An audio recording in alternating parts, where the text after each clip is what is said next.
There's more truth to that than I think you're Yeah, admitting. sorry. Yeah. I'm kidding. I'm kidding. Probably not. Are you? Yeah, I don't know.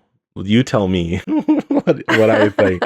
I uh Obviously it sounds like a great idea. Welcome back to In Residence. I'm Keith. And I'm Laura.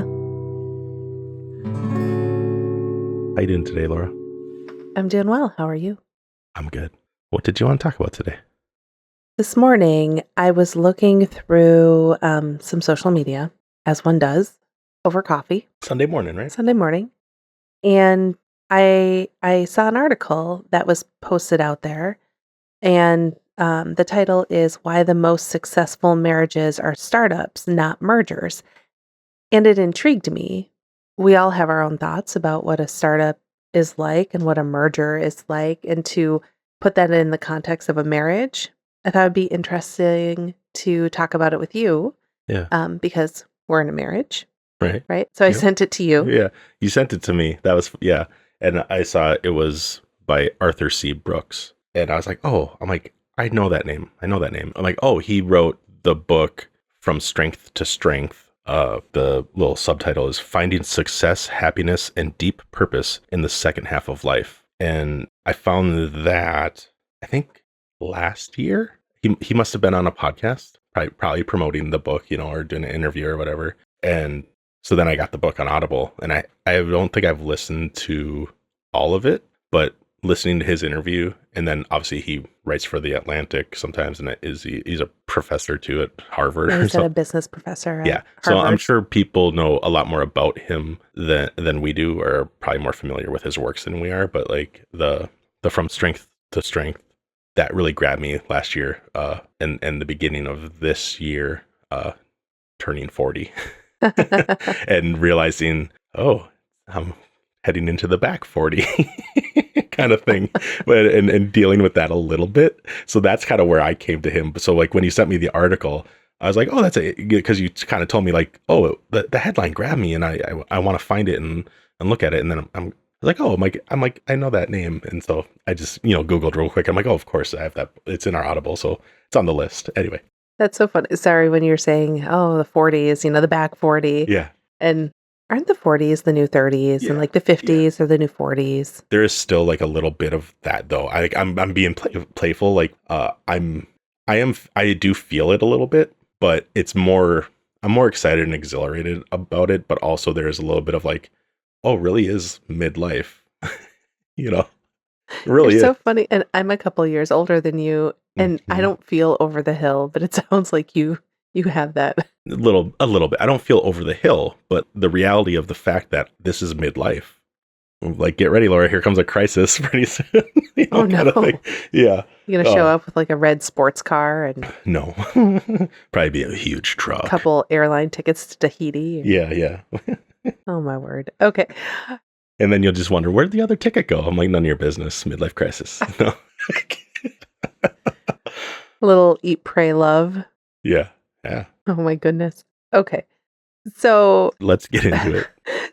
So the article, Why the Most Successful Marriages Are Startups, Not Mergers, as we were reading through it over coffee, I kept wanting to ask you so many questions and see what resonated with you, what your thoughts were.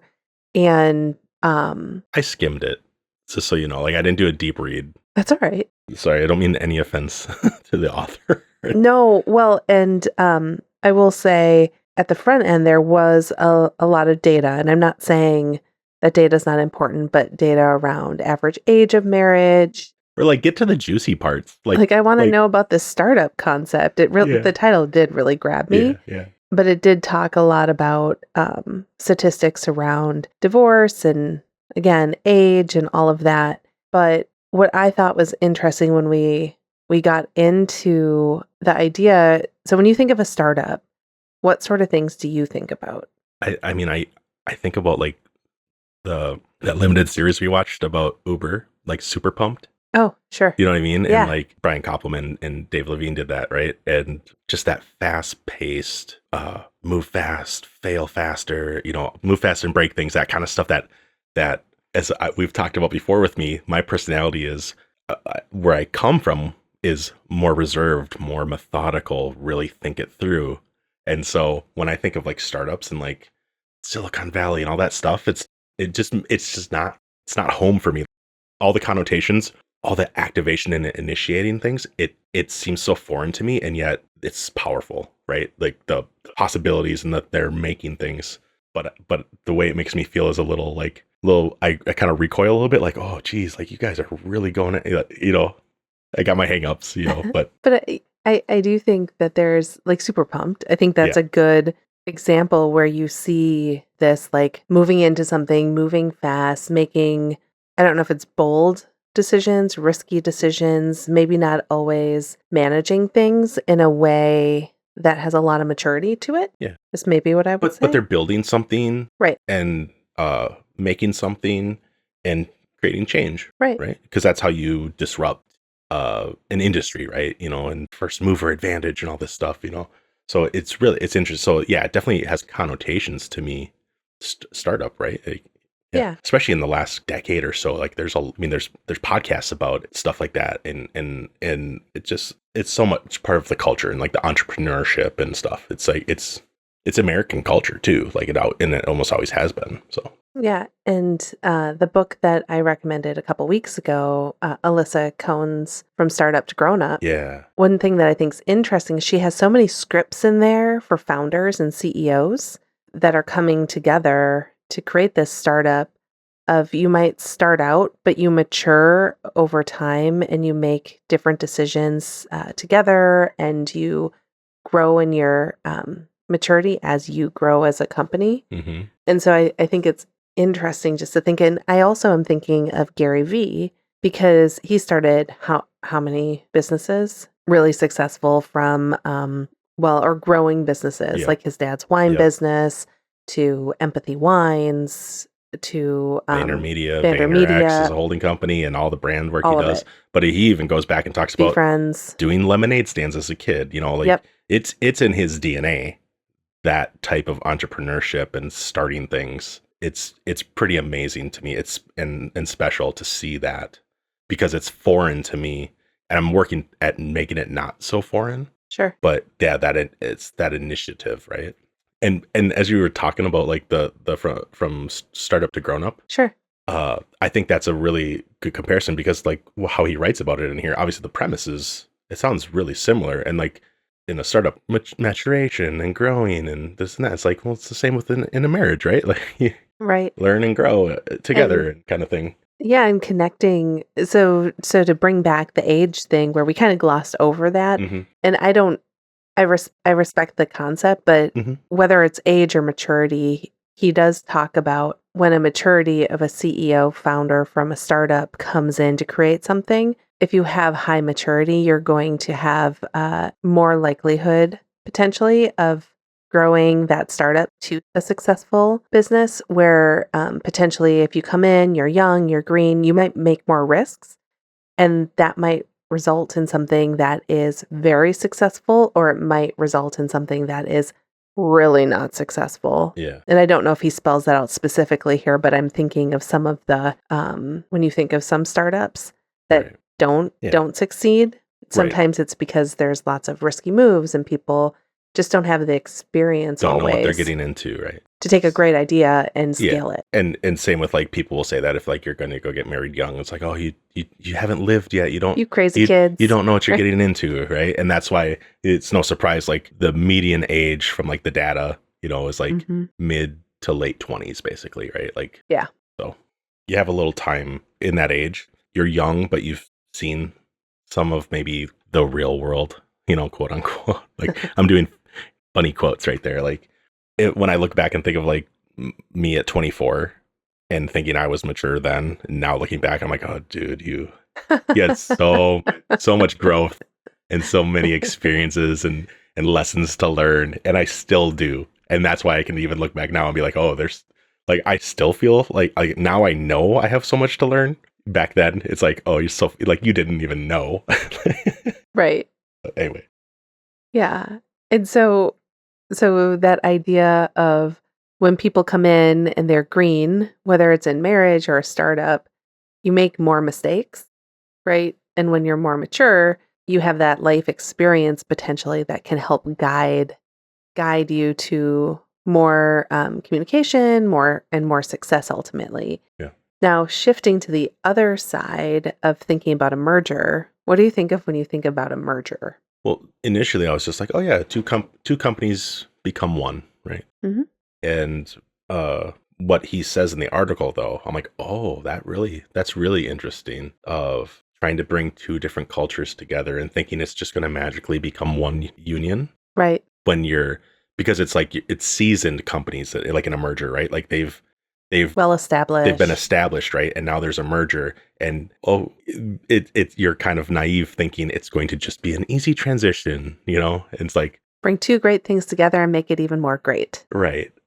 You're set in your ways, kind of, I think, is what he says, and juxtaposing that between companies and people in a relationship, you can see, like, I think it's a really good analogy or good comparison. But yeah, I didn't really know quite because I don't have experience in acquisitions and mergers, but in that he brings I up, don't either. and it was pretty funny that he's bringing that up. Like he's like, I can't make the analogy of like a relationship's like an acquisition. He's like that would never No. really work, would it? And so that made me Yeah, giggle. exactly. But I will say the idea of being entrenched, kind of saying like a corporate culture, if you're in a merger, Mhm, because there are these long-standing cultures that have been shaped independently mhm. to come together, it's really hard to take two long-standing cultures and integrate them in a way that's productive and impactful.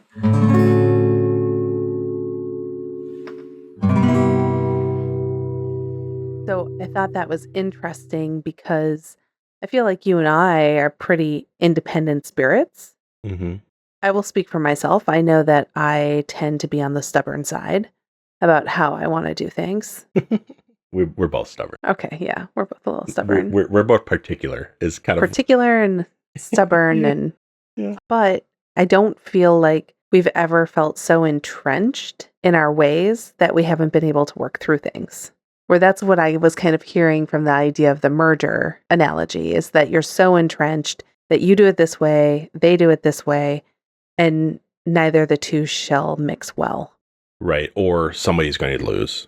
Right. Somebody has to lose because you have these two competing ideas, and for it to become one under like the new parent company or whatever you're going to title this new conglomeration, one has to win out. And he did go on to, was it like the 50-50 in a relationship? Did you see that part? I did. Um, Yeah, I wanted to ask you about that. is it okay to move on to that Yeah, and kind of talk yeah, about it? exactly.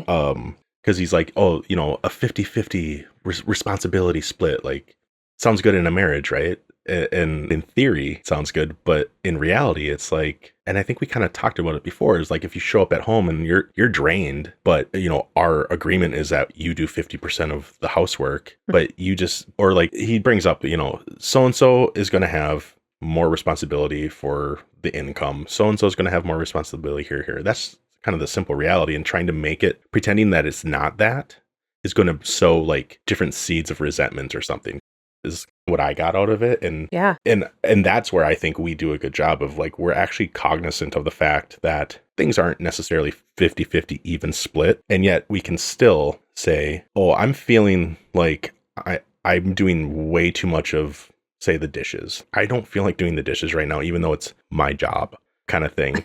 You know what I mean? Like, we can step in and support the other person, even though it's, if like I don't typically go and do the dishes, let's say, I can step in and do that. Never mind, we'll cut Yeah. that out. No, you don't we don't have to cut it out. I'm just looking at you because I thought maybe it would make sense to talk a little bit about what you said, my job, and you put kind of air quotes. Yeah. And so we've kind of come and grown to maybe an understanding. It wasn't always like this, I don't think, but we've come to kind of an understanding of what things does Keith typically do, what things do I typically do. Yeah. And so what are the things you typically do, just to share? Dishes, laundry, vacuuming, maybe, like stuff around the house. Like, stuff around the house. Well, no, because you take out the garbage, Yep, right? I We do brought that up. garbage. Everyone's gonna know Recycling, our they weekly are, chores. Oh my right? gosh. That's all right. Recycling Yeah. and then mowing the lawn. Yep. And then I would say when it comes to maybe the deep cleaning before events or the cooking and party planning / picking up groceries, that's more me. Yeah. I mean, I tend to clean the bathrooms quite a bit. Yeah, I appreciate that. Yeah. I'm like, I I don't want, shouldn't laugh. I'm like, right now I'm thinking, I'm like, let's not keep listing things off because you probably do way more than me No, and you have way more responsibilities outside of the home too. I And think that's why that like I do no, like my job, right? Because it's like I'm home and I'm like a freelance podcaster or whatever, you know? you're freelance creative. Yeah. And yeah, go ahead. What No, do you I was gonna say I think you deep cleaning the bathrooms is worth its weight in gold for right. me Yeah. because most of the time, so we have child one, child two, Ugh. two guys, and it just I will say I grew up with a sister So did I. and I underestimated how much the bathroom was going to look and smell like a subway station Yeah. or bus station or something like I mean I really underestimated the Yeah. smell how much urine I was going to smell as a boy mom. Yeah. So Yeah. but it's all good. We're working through We're it and working through teaching it. skills. Yep. Yep. And yeah. So I think that's good because that 50/50 as you were talking about, and I think you were saying that if it gets to be 100/0, that's really hard because people start to feel resentful. Yeah. And that's one thing I think we work really hard to have that ebb and flow. And it's not always 50/50. Yeah. Sometimes it's 80/20 or vice versa, 28, Yeah. right? I think we try and make sure that we're communicating, especially I like that Brene Brown. Like I said, I know we talked about that, Yeah. but to really say, hey, where are you at? Where's your charge at? And that give and take. I was going to say pull and Yeah. push and pull. I Yeah. was like, what is the other thing? I think that's important and something that we've worked to grow through conversation with each other Yeah. And that's over the years. It just comes. that's what I was thinking is it comes down to communication. Yeah. Just like in a merger or a startup, it's like organizations that can communicate better are going to thrive Yeah. or have better chance of thriving. But You know? so say I could imagine if we were approaching our marriage as an example as a merger and I like the dishes and you like the dishes and no one was willing to mow the lawn. I mean, we'd probably get reported to the weed. The city would come out and The give city us would a come out ticket and if have we a nice never little did it. talk with us. Well, that's when you outsource, right? That's when you outsource, I suppose. Which I don't want to do. Like, Yeah. I've mowed the lawn. I You mean, have. several times. I've done the dishes. Yeah. I mean, in like, let's say over the summer, like not as much as you, but that's kind of the thing where I'm like, I do not enjoy this very much at all. Right. But that has changed a little bit. If I have the AirPods in, like I have like hearing protection ones, but yeah. Can I ask you a question about one of the first things he put in this article Yeah. of working more as a startup than a merger? It was all about finances Okay. and whether or not you should merge your finances or keep them separate. Okay. And in a merger, arguing that keeping finances separate seems more practical, but it actually shows that working together and merging your financial accounts is more like a startup and leads to more success because you're coming up with decisions together around saving, around spending, and things like that. And I didn't know how I felt about that one because I in my head I kind of thought, can't people just do, you do you with the finances? If it works to be separate, so be it. If it works to be together, so be it. But I didn't know what you thought about that. Well, I definitely think people should do what works for them. What it makes me think of is, so say in our case, you make more money than me. And so you do you means you have your money and I have my money. Mm. And then I'm like, okay, so where does that leave me where when I do the quote unquote, my job, right? Unpaid labor, right? Right. Like being a stay-at-home parent or a homemaker, right? As they used to call it. I don't know if they still call it that, but like it's unpaid labor, but it's so important, right? Oh, it's critical to the functioning of our family. Yeah. And so that's kind of where my head goes a little bit of like, because if it was separate and you make this money, so it's your money, and you make that money, so it's your money. It's like, oh, okay, then I could see how there could be resentment or you're not feeling, because like if you talk about the money, the monetary value of what I do, you just said it's invaluable, but I don't make money. Okay. Yeah. So I guess that makes sense. Like I didn't really think of it that way because and I can't even remember back in like the early days when we were both working Yeah. away at our own jobs. But I And think making more towards the same median, right, amount of money each, right? right. Like we made closer to the same amounts. Yeah. And before we got married, we were staying in an apartment. Yeah. We'd each pay half of the rent. I remember Yeah. that. Yeah. And so but that's hmm, like our foundation, which is more like a startup when we were it's more starting of a out start. in Yeah. our relationship. So I get that. So that's why I Huh. get like the merging a little bit. But like The I merging think of finances, I mean. yeah, because the merger, my understanding is that oftentimes they keep their finances separate because they were two well-established companies, where a startup, it's functioning from the same pot of And funds. so that Hmm. keeping it separate, it feels like more combative in a way to rank. And like I say, rank Ah, leads to rancor, right? And yeah, yeah. it creates just bad energy, I think, you know. Yeah, and it's so It's status and affiliation kind of thing too. it is interesting because I will say we've From early on, we were like, what's mine is yours and what's yours is mine kind of thing when right, it because comes to you that made stuff. more than I did, and and it doesn't matter. Did I? Think so. Oh my gosh. But I so I went into a career, right, that I was passionate Yeah. about, and education doesn't always pay very well. And so, yeah, I guess what's interesting to me is I didn't even think I had a really big opinion on this. I was very much like, well, you do you. But thinking about us, we've always had that combined account because we know that as a team, Yeah. and as partners, it doesn't matter where the paycheck is coming in from. I guess we always have functioned of this is our money, Yeah. and what you do, like I said, it's invaluable. When I was wanting to go back to get my PhD, I knew that that meant I was going to be taking on an incredible amount of work. I was going to need tons of support from you as newlyweds, Right. right? Yeah. And I knew that it was going to come with potentially a very large amount of student loan debt, Yeah. right? Yeah. I remember us having that conversation and saying, if we decide to do this, this isn't a Laura decision. This is we need to decide, are we investing in this together? Yeah. So I'm Yeah. like, I'm getting a little shivers because I'm like, oh gosh. So it was more of a partnership than it was me as an independent spirit and Keith as an independent spirit just Yeah. jumping in. Anyway. Yeah. Yeah. No, I agree with you. It like the decisions were made. Like there's a reason I make less money now. It's because I couldn't support you in the same way in the ways that needed to be done and make the money I was making or doing the job I was doing. And so whether it was like me cutting back hours, which leads to less income because I Sure. was an hourly wage earner, so that I could pick the kids up and drop the kids off. It's just like I wouldn't trade that for anything, to be honest. Like that was the point, is to be able to support you and to support our family as it grew and turned into something. So Well, and honestly, when the kids were little, we could either not have additional income and have you be at home, yeah, stay at home with yeah, them, or we could pay the money that you would have made to yeah, someone else to raise our kids. yeah. And that's what So that happened was yeah. when we did make that change, and I did go back into the workforce for I don't know how many months.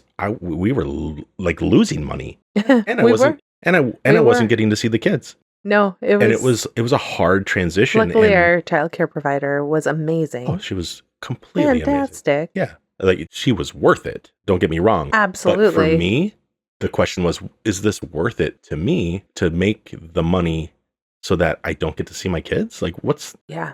what's the point of that? I mean, there was reasons Yeah. that we made that decision, and it's still sucked. It wasn't great, but it had to be done. Right. And I created the situation where I soon was making more, and it made more fiscal sense, and that was kind of the point at that time. Yeah, I agree.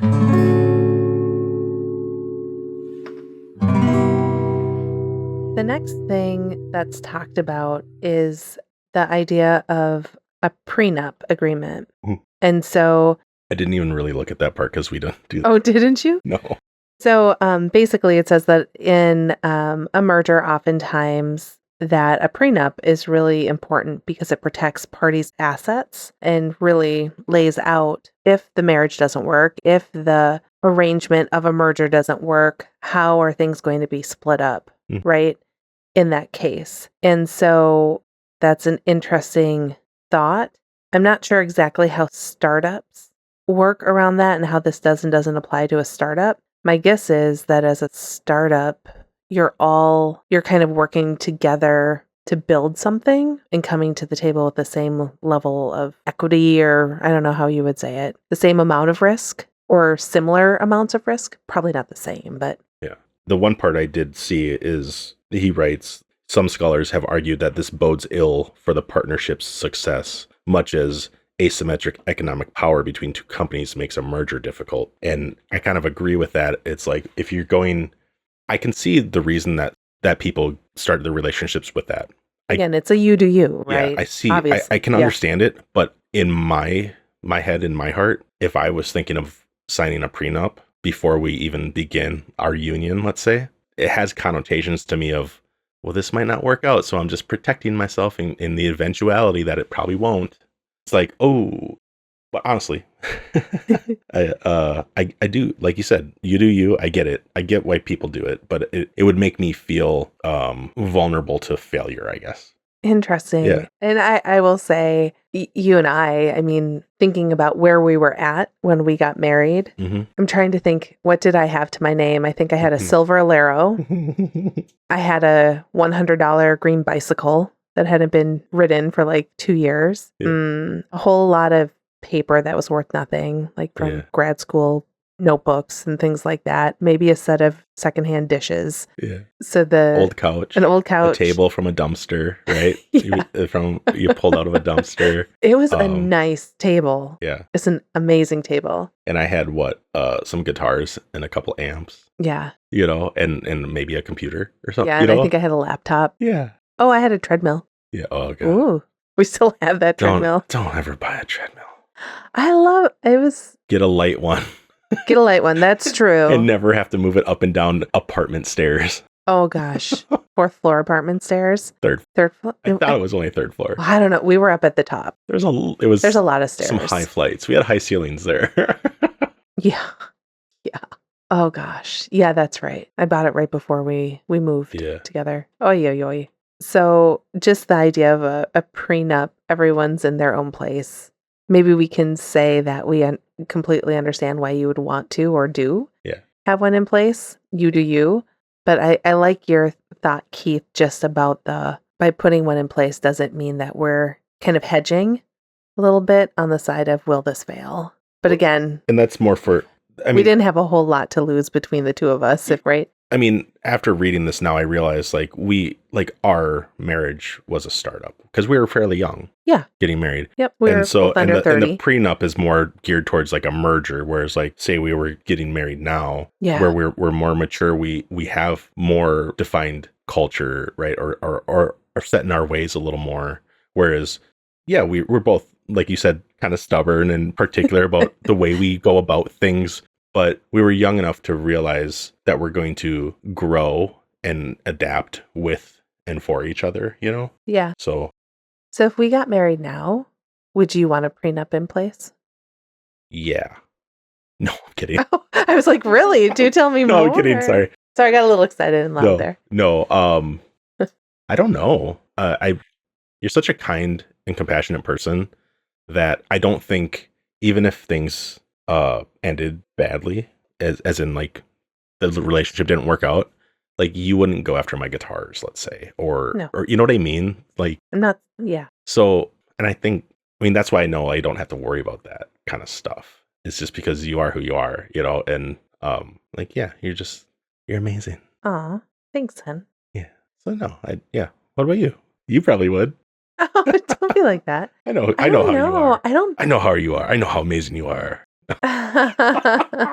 No, I don't think so. No.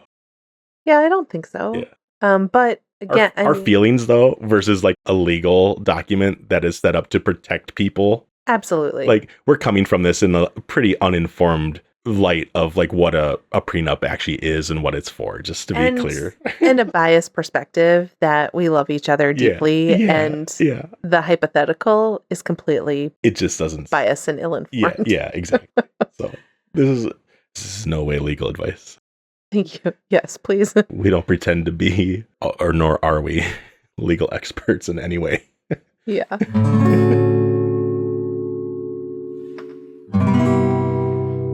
The final case the author makes is about a marriage at any age, or marriage or relationship at any age, really should be approached as a mature startup Mm. and not like a merger. And So we got it right? I don't Okay, know. keep going. Keep going. Did we win? Did we get our trophy and Yeah, prize now? yeah, No, yeah. gosh. There's no winning. But I think although that wasn't something that we really sought out to do, it's just something that we sought to, or we are and were. Does that make sense? What did we seek to be? So A startup? I think we naturally, because of who we are and our creative and our relationship that we have, we've prioritized working together and trying to see each other's perspective. And as you know, I don't always see things the way that you see things. And vice versa, right? Yes. Yeah, yeah. Yes. To be fair. Yes, to be fair. But I feel like we take the time to listen and at least try and understand the other person's perspective. Our stubbornness may not necessarily help us agree with it. Or as my great grandma used to say, was it envious? Envious. Yeah. I love that word. It's a little envious. That's so funny. I like the idea of that he's proposing here, treating it like a startup and kind of all that encompasses. And but what it makes me think of is something that you've talked about in like organizations, and how, yes, they're like, we need to create a system in which we can make things happen and get work done. And yet we need to have a nimble system where we can act without so much red tape, let's say. Because I think that's how we kind of succeed, is like we acknowledge where things need to change or where things maybe aren't working. And we can sit down and talk and be like, oh, that's not working. Okay, how can we change what's going on? You know, whether, and it could be something as simple as, you're like, I have an early meeting, so you need to take child 1 to school. Oh yeah, that just happened last week. Yeah, and that's kind of a new thing, is part of your new routine is you drop him off. We're kind of figuring it out together. Yeah, and I pick him up. Yeah. You know, and but like if something like that comes up, it's more of like, it's not going back to like the 50-50 or whatever. It's like, I'm not like, no, Laura, that's your responsibility. How dare you ask me to pull some of your weight? You know, it's like no, like ebb and flow, give and take. It's communication, right? Like if you were shaking me awake at 6:30 in the morning, telling me then, I would, you know, one, don't shake Keith, I was like, Keith don't awake. shake. I was like, that's not something. Keith needs to wake up slowly and gently. Don't. I will say. I'm talking in the third person. Yes, you are. Well, I think what's funny is, okay, so I just need to share, is it's funny because I'll just put my hand on like your bicep and be like, honey, good morning. It's time to wake up. And you're like, what's going on? You're like, why do you shake me? I'm like, I did not shake you. You wake up hard, man. You blew like the most gentlest breath, like just to try to like tickle a hair on my arm or something. Hello. Yeah. Good morning, sunshine. Like, it's time to wake up. Like, it's morning. You're like, what is this thing? The nighttime is the right time. Yeah. See, and that's why maybe I just need to wake up super early before the sun. And I can greet the sun and say like, all right, you and me, let's have an agreement. You don't shine in my eyes too hard right away, and we're good. Oh gosh. That's really funny. I like what you're talking about, because I think with the startup, and when you have co-founders in a startup, you're learning and you're growing and you're shifting and you're changing as you're going. Yeah. And there's a lot of inputs coming at you, and together and separately, right? Right. Like whatever role you're in a startup, you have different things you're dealing with. Yeah, and sometimes something that is working, and you think, oh, this is working, we're doing well, all of a sudden then it's not working anymore for some reason. Yeah. And so you have to kind of work through and be a detective. Well, maybe not a detective. Like Well, that sounds I think that's when things could get tricky if you have to be a detective. So, right. like, say you're sensing something's not working, and then you're trying to figure it out. It would sure be a lot nicer if you just simply had a conversation, right? Like, "Hey, I'm sensing this or that, or if you know something's not working, having the ability, hopefully, to be able to put it on the agenda. Nice. So I want to, if you're okay, I want to read the last sentence of this Hmm, article and see what your thoughts are about it, okay, if that's okay. yeah, So the last sentence is whether you are 22 or 72, the best approach to a successful love startup is one in which co founders see each other as equals and walk confidently into the future together in a spirit of generous, golden collaboration. ooh, What do you think? I like that. What do you like about it? All of it. I mean, hopefully hopefully that's kind of what I've been saying in a way. But yeah, seeing each other as equals is maybe something I was getting at. Like we are equal, even if some of our responsibilities don't feel or seem equal, right? Do you know what like, does that, Yeah, um, because we're both, that's coming across okay? I think so, Because because sometimes it's a it, give and take, yeah, right? and yeah, a balancing act, right? And Hmm. um and together, right? Walking together, and that's movement. We're moving together instead of being stagnant. The confidently part, like I've got to work on confidence, right? And I am. Um we talked about that We a did. couple times ago where Yeah. I don't quite feel that way all the time. I'm working on it, but in the generous collaboration. Yeah. Well, I think one thing that generous and walking confidently together, I think what's interesting and so much comes back to communication and Yeah. talking about what it is we need as well. And so an example that has been happening maybe the last month or so is I know I would love to have a date night and like a couple's vacation Hmm. like vacation once a month, like go where somewhere for a weekend, Adventure. adventure. Yeah. And I would love to eat out 3 times a week. Twice with you, once with the family. Like I would love that. And I know what would you like from an adventure standpoint? You going and doing all that while I'm home alone with my guitars. No. I There's more truth to that than I think you're yeah, admitting. sorry. Yeah. I'm kidding. I'm kidding. Probably not. Are you? Um yeah, I don't know. Well, you tell me what I think. I uh obviously it sounds like a great idea, but it's and the adventure and stuff, and I want to do more of that stuff too. But eating out doesn't like it's just not something I never See? feel great after eating out, because I Yeah, but always I'm like, make "Oh, it's a date yeah, night. We date get to nights. No, talk and date night sounds great. I would focus more on that of us going out together. I don't necessarily need it to be centered around food. you're blowing my mind here." Like, how do you do a date night without like well, I guess you can You do a date night without everybody food. everybody in the comments give us suggestions on how to have a date night that's not centered around food, just like every other holiday and all these other things where I tease Laura about how she prepares too much and there's way too much food, and it comes off as me being critical of her when I'm just being Queen of overkill. and I'm being practical, right? I'm like, we Yeah. don't need It's all of like a this. common Yeah. tension, right? Yeah. Yeah.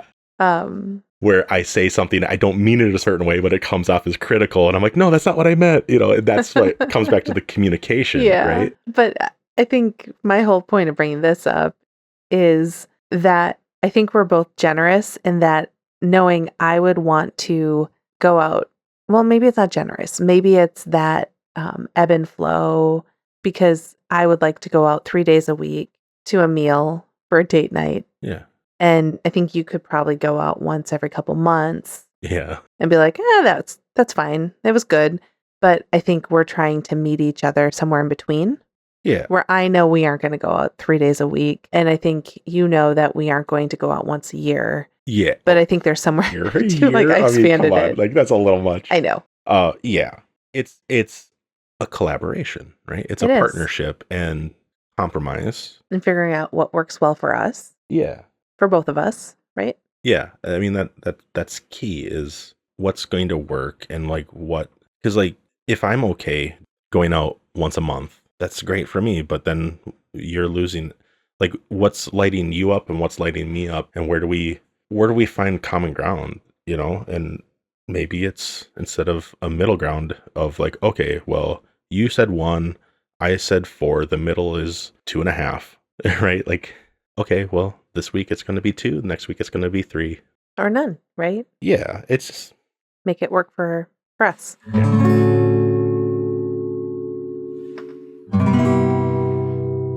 Okay. So thinking about the whole article and conversation, do you like this analogy? Yeah, I didn't think I was going to like it at first. I'm like, what do you mean? Mm. Like, but it's really interesting to kind of think of it like that. Um, Yeah. Especially because we do it right. No, no, Oh gosh. no. I'm It's not like, winning and losing and right and wrong. yeah, no. No, it's a nice kind of thought exercise or like a way to actually like the example you brought up of okay, this is what I would like this to happen and you would like that to happen. Well, it's a partnership. So in order for it to succeed, we need to reconcile those two things and just like in a company, right? Like you're not going to succeed if you don't communicate and you're not clear. That's another thing though too is sometimes I don't know why something's a no for me or my reaction to something might be oh I don't feel like that or I don't want to do that or because you brought something up earlier and I something sparked in my head of like that's I think one of our strengths though is the ability for me to try to work through that and you helping me understand what's either the pain point or what is the goal, right? I'm not because I'm not just talking about like me constantly saying no, but sometimes when I'm trying to say yes to something, or I'm not saying yes, but I'm feeling it of what I want to do. Let's say like you talk about going out to dinner. Well, maybe I want to go out to a concert, and I don't even realize that I'm missing that, and I want that. And but then when I finally do, or you're like you might sense like why are you seem a little off and I'm like I don't know, like you know Mm, I think it's communication. I think. yeah. Um, Maybe it's because we have tickets on the floor and we're too old to be on the floor. yeah, yeah. Well, we'll just be hanging back. Okay. We'll hang back by the bar or something. Okay. Have some club soda or something. Stay hydrated. A LaCroix. Yeah. So I will say I wasn't exactly sure how the conversation was going to go when I read this article because Yeah. there's some things that I'm like, no. Yeah. But I do like the idea, the relationship being a startup and what that means. And I know the metaphor only goes so far, Yeah. but I thought it was an interesting read. It was a quick read, and it's actually making me really intrigued about some of the other work that he's put out into the world, like his podcast and books. Yeah. The podcast is How to Build a Happy Life. I'm gonna have to check it out and I need to listen, put the book's on the list now. Again, start chipping away at that. Anything else to add? I don't think so. No, let's wrap it up. Sounds good. Thanks everybody. Thank you. Bye. Bye, everyone.